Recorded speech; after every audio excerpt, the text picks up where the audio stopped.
राधे राधे सगळ्यांना. रामकृष्ण हरी. जय सीताराम. हाय सगळ्यांना. बघा, एक आजीच्या घरात असं झाड होतं. झाड होतं आहे बघा, हे असंच झाड होतं. मी ह्याला लक्ष्मी म्हणते, तुम्ही काय म्हणतात मला नाही माहिती. तर बघा, ती झाडाला रोज पाणी घालायची.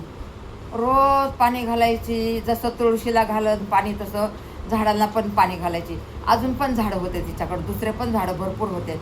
तर मग एक दिवस गावाला गेली तर तिच्या मुलीनं पाणीच नाही घातलं. 2 दिवस नाही घातलं, 3 दिवस घातलं. चौथ्या दिवशी तुळस बी वाळायला लागली आणि हे मनी प्लॅन पण वाळायला लागलं. तर तिकडं त्या आजीला कळायला लागलं की बाई माझे झाडं वाळायला लागलेत. बघा कसं असतं या माणसाच्या मनाची श्रद्धा.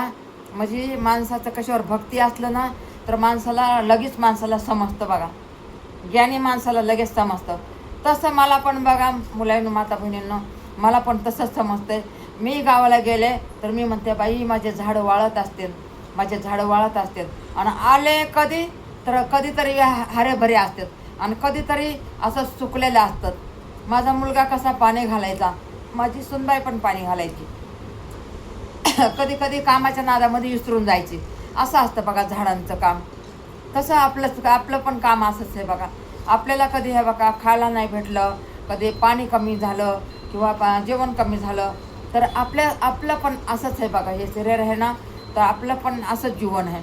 आपल्याला पण भाकर असली, भाजी असली पोट भरतं. आणि नुसती डाळ पाणी असली तर आपलं पोट नाही भरत मुलींनो. आपल्याला कसं भाजी पाहिजे, भाकर पाहिजे. भात असू नसू चालत, त्याचं काय नाही. पण आपल्याला भाजी भाकर तर हे बघा नक्कीच लागते या.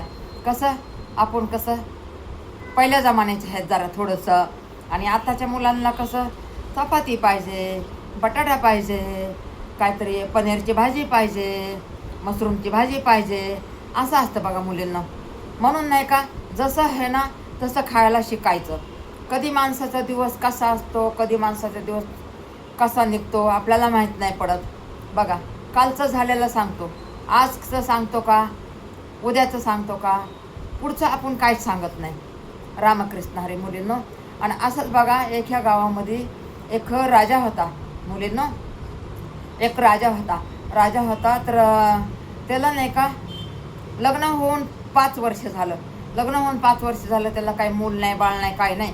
तर एक आला, ब्राह्मण आला. काय पूजापाठ होती, पूजापाठ केली आणि ब्राह्मणाला बोलले एवढं दिवस झालं, 5 वर्ष झालं पाळणा नाही हल्ला, काय आहे बात, म्हणजे काय आम्हाला मूलबाळ आमच्या नशिबात आहे का नाही. तर ते साधू आपलं ब्राह्मण म्हणला, बसा म्हणलं जरा, मी तुम्हाला पंचांग काढतो आणि तिथून पुढं तुम्हाला सांगतो. बरं म्हणले, या म्हणले बसा. मग बसल्याच्या नंतर मग पंचांग काढलं आणि बघायला लागले तर ह्यांच्या नशिबात काही मूल नाही होतं. तर आता ह्या ब्राह्मणाला वाटलं आता ह्यांना कसं सांगावं, ह्यांना लई वाईट वाटल, ह्यांना लई अवघड वाटल. आता कसं सांगावं, खोटं बोलावं तर इकडून मी पकडलं जाईल, खरं बोलावं तर इकडून मी वाईट लागल. म्हणून ते ब्राह्मणाने सांगितलं, म्हणला मूल होईन. कसं होईल की नाही का, तुम्हाला 7 वर्षाच्या नंतर मूल होईल. बघा, होईन म्हणले मूल. पण त्यांना वाटलं 7 वर्षामध्ये काही घडलं तर घडलं देवाच्या दयाने.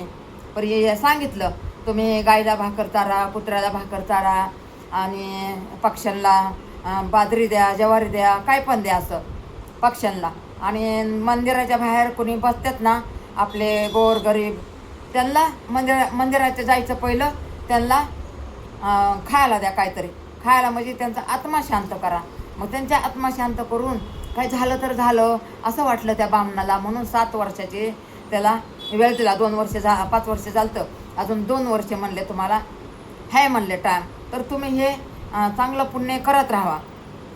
म्हणजे कुत्र्याला भाकर, गाईला भाकर, माशांना असं पीठ मळून पिठाच्या गोळ्या टाकायच्या, काय पण असं पक्ष्यांना शेव टाकायची. म्हणजे ब्राह्मणाला वाटलं की काहीतरी चमत्कार घडला तर घडला, म्हणून असं सांगितलं बघा मुलांनो. तर बघा, खरंच त्या ब्राह्मणाची जबान खरी झाली. वर्षानुवर्षे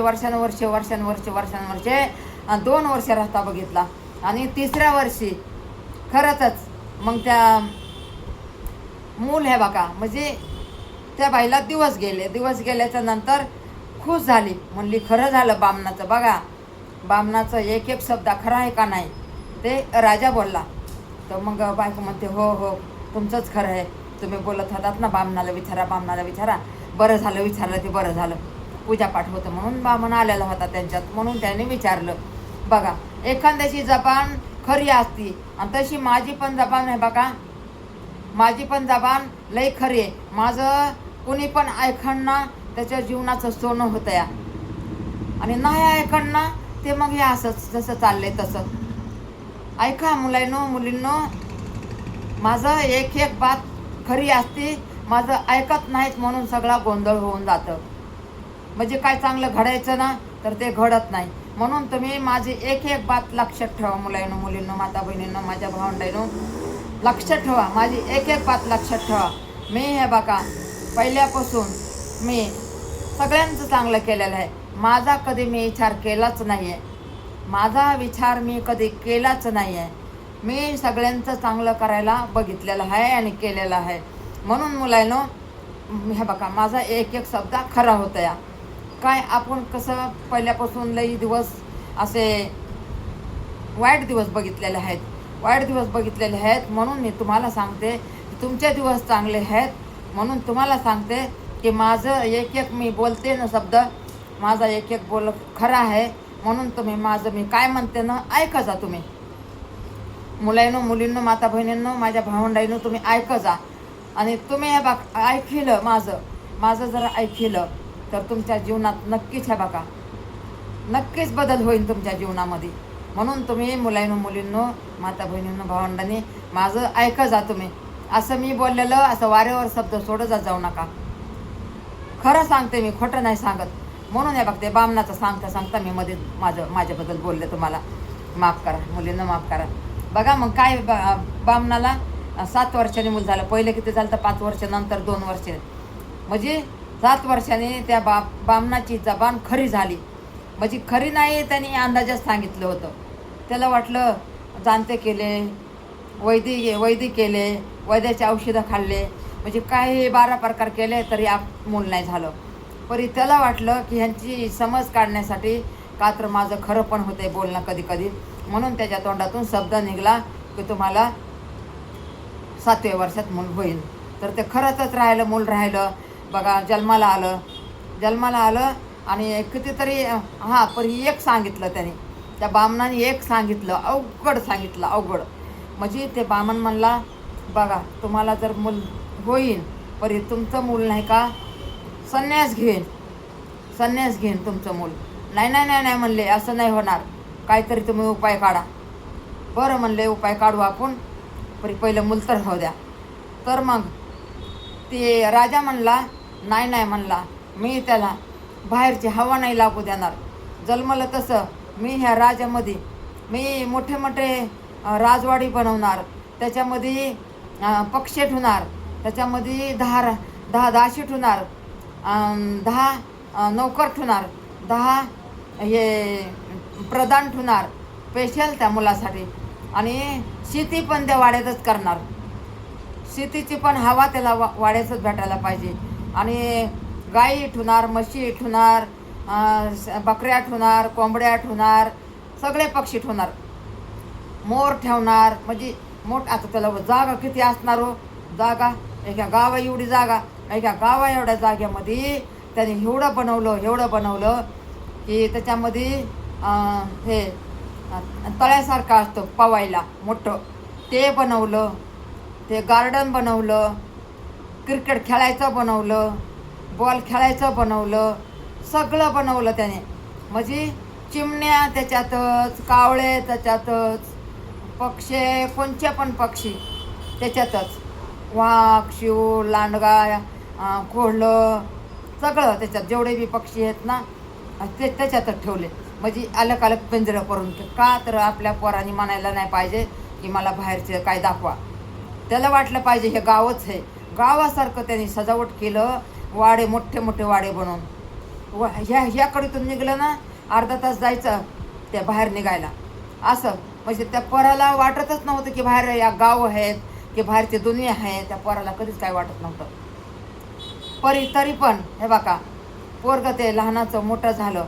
सगळ्या गावा एवढ्या म्हणजे एका गावा एवढं घरं बनवले त्याने, राजमहल बनवले त्यांनी, सगळं बनवलं की आपल्या पोराला बाहेरची हवा नको. शिक्षणदार घरातच बोलवले, शिक्षक लोक घरातच बोलवले, मास्तर लोक घरातच बोलवले, मास्तरनी घरातच बोलवल्या, ट्युशनवाले घरातच बोलवले. म्हणजे त्या पोराला वाटत होतं की हेच गाव आहे. असं केलं त्याने की त्याला वाटायचं की बाहेर निघलं तर माझं पोरगं संन्यास घेईल बाहेरच्या दुनिया बघून. बघा असं असते मुलांनो. पण हे बघा, होणारी गोष्ट कधीही चुकत नसते या, असं असतं बघा. तर बघा, ते पोरगं लहानाचं मोठं होईल, खेळणं तिथंच, ते जनावर तिथंच, शेत तिथंच, माळवं तिथंच, सगळं सगळं सगळं तिथंच, सगळं तिथंच. मग त्या पोराला वाटतच नव्हतं की बाहेर बी एक दुनिया आहे, वाटतच नव्हतं. सूर्य निघायचा तर आपलं सगळं ह्याच्यात पडायचं, आपल्या राजमहलवर पडायचा. चंद्र निघायचा तर राजमहलवर, हे चांदण्या निघायचा तर राजमहलवर. म्हणजे काहीच नाही, कमत नाही. गाव जसं काय गाव आहे तसं त्यांनी राजवाड्यावर एवढं मोठं आहे त्या गावा एवढा बनवला. आणि त्याच्यातच सगळे पिंजऱ्यामध्ये पक्षी हे ते आणि बकऱ्या हे ते असं चरायलेल्या खेळायलेल्या, आपले आपले राऊंड, आपले आपले राऊंड. बघा, राजा बोलो आणि दळ हालो. राजा काय एक करत नाही, राजा सगळं करतो. तर राजांना काय बाई कमी, काय कमी राजाला? तुम्ही सांगा मुलांनो, माता बहिणींना, माझ्या भावंडाईनं, काय राजाला कमी असतं?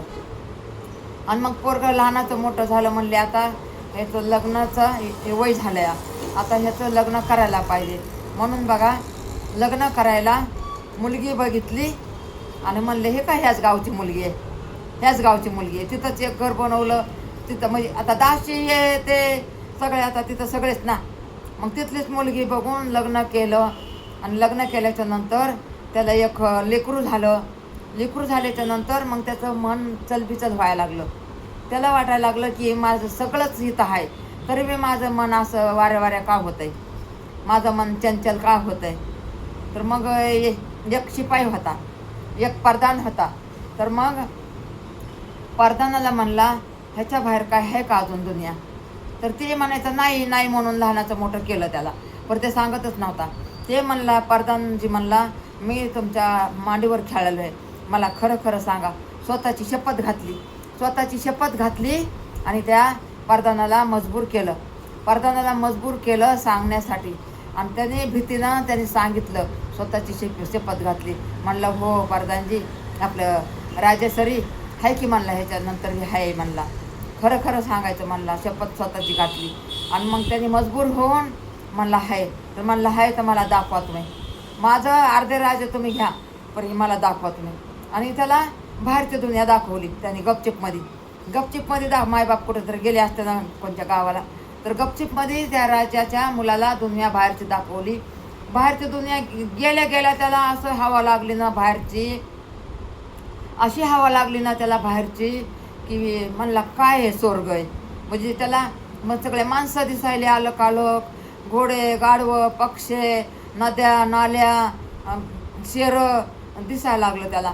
आणि म्हातारं दिसलं, एक दिसलं त्याला असं कोडी दिसलं एक, म्हणजे एक त्याच्या अंगावर चट्टे आलेले होते.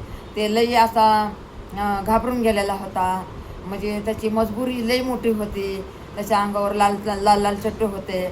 तर मग उभा राहिला तिथं, त्याचा रथ थांबवला, म्हणला उभा करा. आणि मग त्याला विचारलं, ह्याला परदानला विचारलं, म्हणला परदानजी हे काय आहे, त्यांच्या अंगावर चट्टे काय एवढे? तर ते म्हणला त्यांना कोड फुटलेलं आहे. म्हणला हे असं कोड का फुटतंय, सगळ्यालाच होतंय का? तर ते म्हणला नाही, कोणाला तरी होतंय. तर म्हणला ते घाबरल्याच्या नंतर पुढं भेटला एक म्हातारा, असा काठीवर काठी टेकट चाललेला. तर म्हणतो हे असा का झालाय, चेहरा खराब झालाय, हात खराब झालेत, त्याचे हाताला सुरकुट्या पडल्यात, हे का असा वाकून गेलाय, काय झालं ह्याला? ते म्हणला ते पण आपल्यासारखाच जवान होता, आता ते म्हातारा झालाय म्हणून ते तसं झाले. ते घाबरला, म्हणतो अरे बापरे. ते म्हणले, परदान म्हणला सगळ्यालाच म्हातारं व्हावं लागतंय. ते म्हणला अरे बापरे, मग मी पण असं होणार का? ते म्हणतो हो आपण बी असं होणार. लय घाबरला ते. घाबरला, पुढं चालायला लागलो तर एक मैत दिसली. मैत दिसल्याच्या नंतर ते त्यांच्या आया बहिणी रडायलेलं, पाहुणे रडायलेलं आणि मैत चाललेली असं कपड्यानी, पांढऱ्या कपड्यानी झाकलेलं, ते ह्याच्यावर टाकलेलं, वरी खांद्यावर घेऊन चाललेलं मैत. ते म्हणतं हे काय? ते म्हणतो ते म्हातारा झाला होता, ते मेला. तर म्हणतो मग म्हातारा झाल्यावर मेल्यावर मरतं का? ते म्हणलं हा मरतंय, म्हातारा झाल्यावर मरावं लागतं, जवानीत बी मारावं लागतं.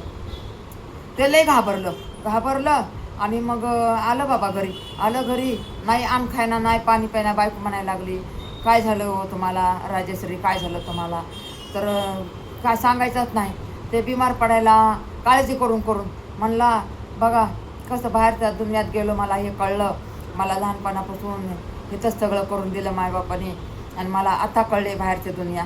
पहिली जर कळली असती, मला मोकळं सोडलं असतं तर अशी दुनिया मला कशाला बघायला भेटली असती. मग त्याने बघा संन्यासच घेतला. त्याने संन्यासच शेवटी घेतला. बघा ह्याची जबान झाली का नाही खरी? कोणाची? त्या बामणाची. बघा एवढं त्याला पिंजऱ्यामध्ये ठेवून सध्या ते बाहेर निघला. बाहेरची दुनिया बघून बघा ते शेवटी त्यांनी संन्यास घेतला. त्या ब्राह्मणाने सांगितलंच होतं हे मुलगा मोठा झाल्यावर संन्यास घेणार आहे. बघा एवढं राजमहलमध्ये ठेवून सध्या शेवटी त्यांनी संन्यास घेतला. असं माणसाने नाही का काही मनात नाही आणायचं. जशी आपल्याला देवाने जीवन दिले ना तसं चालवत राहायचं. एक ना एक दिवस तरी हे बघा जवान बी जातेत, म्हातारे बी जातेत, लेकरं पण असं होतंय. काय करायचं? जसं आपलं जीवन दिलंय तसंच जगायचं असते. मुलींना माता बहिणींना सुखी राहावा, मस्त राहावा, आनंदी राहावा. माझा आशीर्वाद सगळ्याला आहे. म्हणून मोठा माणूस काय सांगते ते ऐक जा, बस जा, बोल जा मोठ्या माणसाबरोबर, त्याची जाणकारी घेत जा. मोठ्या माणसाला कळत या. अहो तुम्हाला हे बघा मोठा माणूस घरात कशाला असते?